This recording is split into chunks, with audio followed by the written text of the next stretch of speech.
ఆధునిక యుద్ధ సవాళ్లను ఎదుర్కోవడానికి సంప్రదాయ ఆయుధాలు సరిపోవని chief of defence staff general Anil Chauhan స్పష్టం చేశారు. న్యూఢిల్లీలో జరిగిన ఒక రక్షణ సదస్సులో మాట్లాడిన ఆయన భారత సైన్యం అత్యాధునిక సాంకేతికత, ఆధునిక యుద్ధ వ్యూహాలను అవలంబించాలని నొక్కి చెప్పారు. ఆపరేషన్ సింధూర్ విజయాన్ని ఉదహరిస్తూ ఆధునిక సాంకేతికత యొక్క కీలక పాత్రను వివరించారు.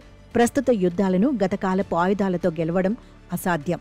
Artificial intelligence, drone technology, cyber warfare, అధునాతన ఆయుధ వ్యవస్థలు ఆధునిక యుద్ధంలో ముఖ్యమైనవి.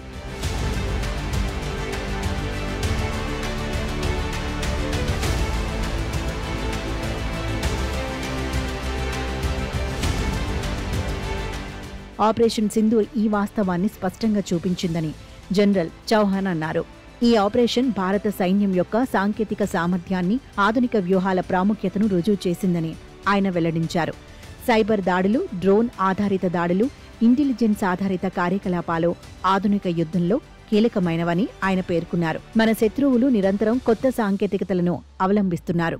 మనం కూడా వాటికి తగ్గట్టుగా ముందుకు సాగాలి. ఆపరేషన్ సింధూర్ లాంటి విజయాలు మన సామర్థ్యాన్ని చూపిస్తాయి. కానీ మనం ఇంకా చాలా ముందుకు వెళ్లాలని ఆయన ఉద్ఘాటించారు. భారత సైన్యం తన సామర్థ్యాలను నిరంతరం అప్గ్రేడ్ చేసుకోవాలని, అందుకు ప్రభుత్వం, రక్షణ పరిశోధన సంస్థల సహకారం అవసరమని సూచించారు. భారత సైన్యం Defence Research and Development Organisation సహకారంతో అత్యాధునిక డ్రోన్ టెక్నాలజీ, సైబర్ రక్షణ వ్యవస్థలను అభివృద్ధి చేస్తోంది. ఈ ప్రయత్నాలను ప్రశంసిస్తూ జనరల్ చౌహాన్ రక్షణ బడ్జెట్లో సాంకేతిక పరిజ్ఞానానికి మరింత ప్రాధాన్యం ఇవ్వాలని కోరారు.